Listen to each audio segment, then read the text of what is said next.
So, nakauwi na naman kami galing trabaho. Medyo malamig na ngayon sa umaga, tsaka madilim na. Pa-autumn na. Tapos ano po guys, share lang po namin kung yung pwedeng lapitan na parang NGO. Parang legal advice. Yan.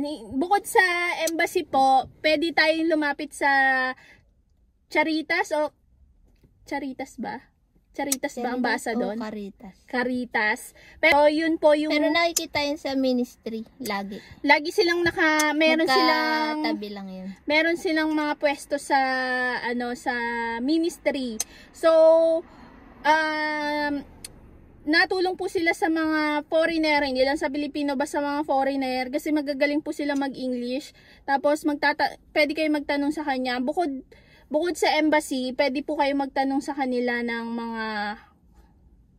yung mga gusto nyong itanong, katulad po sa hindi nyo maintindihan yung sahod nyo, yung payslip nyo, yung mga documents nyo, yung kontrata nyo. Pwede kayo magtanong sa kanila. Pwede ipabasa sa kanila. Pwede ipa-check nyo sa kanila na tama po ba yung dito, indicate, hindi ko po masyadong maintindihan yung sahod namin. Ipapaliwanag nila yon sa inyo. So, kung malapit naman po kayo sa embassy, pwede naman pong pumunta doon. Kaso, di ba, madalas po yung embassy natin is nasa Prague. Pero meron na po nga yata ngayon mga consultant na inilalagay. Kasi katulad dito, meron na po dito sa Brno na consultant. Para hindi na kami pupunta sa Prague kung meron man kaming kailangan sa embassy. Pero dahil malapit din po yung yung ministry dito at nandun yung Charitas, kaya kung meron po kami mga katanungan, dumidiretso po kami doon.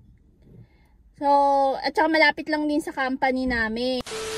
So, kunyari, kasi pagka mag-change employer kayo or mag-change address po kayo, may mga form dun na sinasagutan.